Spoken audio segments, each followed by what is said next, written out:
শুভ সন্ধ্যা প্রত্যেককে জানাই। নমস্কার, কেমন আছেন আপনারা সবাই? আশা করছি আপনারা প্রত্যেকে খুব ভালো আছেন এবং সুস্থ আছেন। আজ বুধবার, আর এখন বাজে সন্ধ্যা 6:30 মতন। হঠাৎ করে বাড়িতে এসেছে অতিথি, তাদের জন্যই আয়োজন হচ্ছে খাবার দাবারের। বাড়িতে কেউ এলে মনে হয় যেন একটু ভালো ভালো রান্না বান্না করে খাওয়ায়, নিজেরও ভালো লাগে আর তাদেরও যাতে ভালো লাগে। এই সুযোগে আপনাদের সাথে শেয়ার করে নিলাম কিভাবে দুধ থেকে ছানাদার তৈরি হয়। দুধ থেকে ছানা তৈরি করার আগে দুধটাকে খুব ভালো করে ফুটিয়ে নিতে হবে, খুব ভালো করেই কিন্তু ফোটাতে হবে।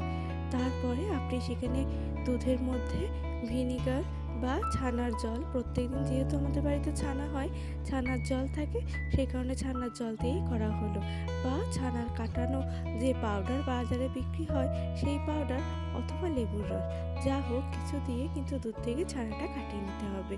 ছানার জল বা পাউডার বা লেবুর রস বা ভিনিগার ততক্ষণ পর্যন্ত আপনাকে দিতে হবে যতক্ষণ না ছানাটা একদম দুধ থেকে আলাদা হয়ে যায়। ছানার জল একদিকে হয়ে থাকবে আর দুধ হবে একদিকে। মায়ের এদিকে ছানা তৈরি করা হয়ে গেছে, আর এই পাখে আমি বানিয়ে নেব সয়াবিনের তরকারি। ছোট্ট ছোট্ট সয়াবিনগুলো খেতে ভারী ভালো লাগে। এই তরকারির জন্য একটা গোটা টমেটো, তাতে দিয়ে দিয়েছি একটু টক দই আর আদা জিরে বাটা, ব্যাস। আর পেঁয়াজ সেদ্ধ করে সেটাকে দিয়ে দিয়েছি।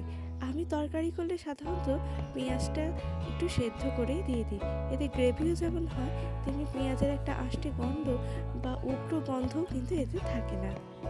প্রেসারে সিটি মারার মতনও পেঁয়াজ সিদ্ধ করতে হবে না। বাটিতে একটু গরম জল করে তাতে হালকা করে 2 থেকে 2.5 মিনিট মতন একটু ফুটিয়ে নিলেই পেঁয়াজ সিদ্ধ হয়ে যাবে। আর সয়াবিন করতে গেলে একটু বেশি পরিমাণে তেল দিতেই হয়, কিচ্ছু করার থাকে না। ঠিক যেমন মাংস রান্না করি সেইভাবেই কিন্তু সয়াবিনটা রান্না করতে হয়, তবে খেতে কিন্তু বেশি ভালো লাগে। বাড়িতে আজ হঠাৎ করে এসে উপস্থিত হয়েছে ভাই আর ভাইয়ের বউ। না, বলে কোলেই এসেছে। ফোন করেছিল দুপুরবেলায় যে দিদি, তুমি যখন আজ আছো তাহলে যাচ্ছি, তোমার সাথেও দেখা হবে, আর জেঠু বড়মাকে বিজয়ার প্রণামটাও করা হয়ে যাবে। সেই সুযোগে চলে এলো।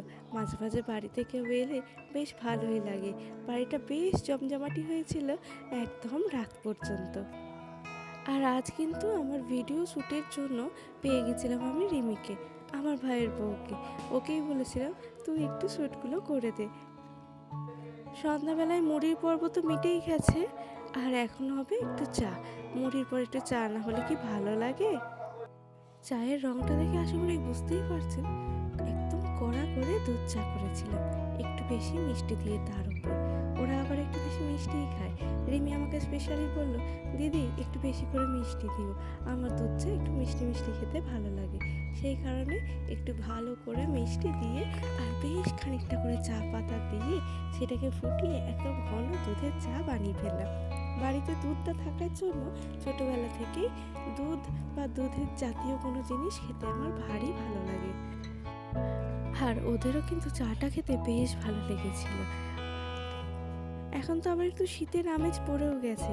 সন্ধ্যার পর থেকে পাখাটা যদি চালিয়ে একটু বসি তাহলে কিন্তু বেশ ঠান্ডা ঠান্ডা লাগছে।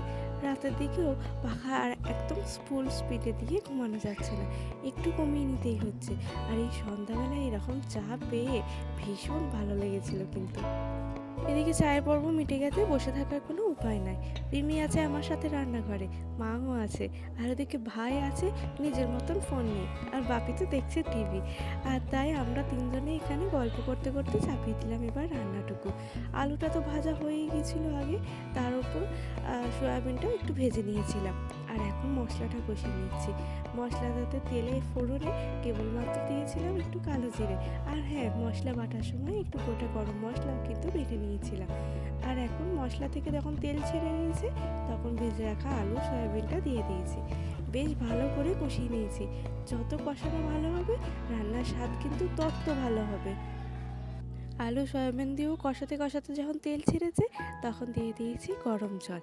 হ্যাঁ, আমি কিন্তু গরম জলটাই তরকারিতে ব্যবহার করি। সব সময় হয়তো পারি না, কিন্তু যখন একটু ধীরে সুস্থে রান্না করি, তাড়াহুড়ো থাকে না, তখন গরম জলটাই ব্যবহার করার চেষ্টা করি। বেশ খানিকক্ষণ ফুটিয়ে নিয়ে উপরে দিয়ে দিয়েছিলাম এই ধনেপাতা। আর এখন আবার ভাজছি পেঁয়াজ আর একটু কাঁচা লঙ্কা। এটি ভাজছি সাদা তেলে, এটাকে আর সর্ষের তেল দিইনি। সর্ষের তেলের জন্য একটু কালারটা চলে আসবে, সেই কারণে আর দিইনি। এই যে পনিরটা এতক্ষণে জাগ থেকে তুললাম, ওই যে ছানা করার পর সেটা হালকা গরম অবস্থায় যখনই আপনি একটু ভারী কিছুর নিচে চাপা দিয়ে রেখে দেবেন, তখনই হয়ে যাবে সেটা পনির। একদম দোকানের মতন পনির হবে, একটু শক্তও হবে না, আবার নরম ভ্যাতেও হবে না। তবে হ্যাঁ, ওই যে দুধ আর ছানার যে টেম্পারেচারটা, ওটা একটু মেনটেন করতে হবে। যখন আপনি দেখবেন আঙুল দিয়ে আঙুলের গরমটা সইতে পারছেন ওই ছানার মধ্যে, তখন এটাকে কিন্তু জাঁকে বসাতে হবে, তবেই কিন্তু দোকানের মতন পনির হবে। টেম্পারেচারটাই আসলে ম্যাটার করে। আপনাদের তো বলাই হয়নি এই পনির দিয়ে কী করব। আজ আর পনিরের তরকারি করব না, আজ করব পনিরের স্টাফিং দিয়ে পরোটা। অসম্ভব সুন্দর খেতে লাগে, কিচ্ছু লাগে না। কেবলমাত্র একটু কাঁচা লঙ্কা আর পেঁয়াজ ভেজে দিয়েছিলাম, কারণ পেঁয়াজ নাহলে কচকচে থাকবে। ভেজে দিলে পরোটাটা যখন বেলা হবে তখন ছিঁড়ে ফেটে যাবে না।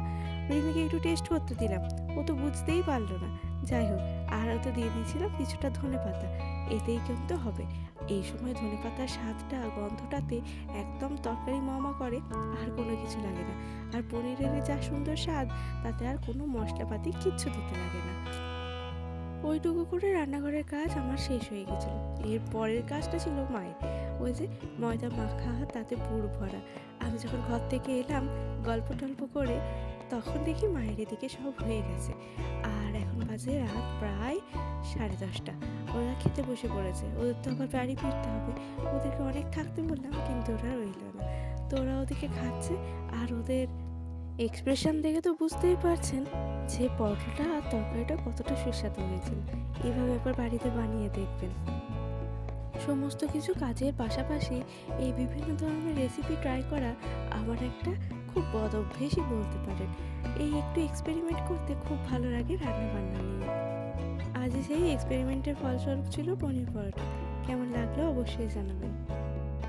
নর্মাল পরোটা করতে একটু বেশি সময় লাগে, সেঁকে করতে একটু বেশি সময় লাগে, কিন্তু আপনারা তো দেখলেনই এই পুর ভরা পরোটা একটু তেল দিলেই কেমন পুরো হয়ে লুচির মতন ফুলে যায়, ভারী তাড়াতাড়ি হয়েও যায়। কিন্তু আপনারা যদি আরও কোনো রকমের পরোটা রেসিপি দেখতে চান, অবশ্যই কমেন্ট করে জানাবেন, আমি আমার সাধ্য মতন চেষ্টা করব। ওরা এদিকে বেরিয়ে পড়লো, তো চলুন টাটা দিয়ে আমিও আমার ব্লগটা শেষ করছি। সবাই ভালো থাকবেন, সুস্থ থাকবেন, দেখা হবে আবারও একটি নতুন ব্লগে। ততক্ষণ পর্যন্ত সকলে খুব ভালো থাকবেন, সুস্থ থাকবেন, আর এইভাবেই আমার পাশে থাকবেন। আজ তাহলে আসি, টাটা।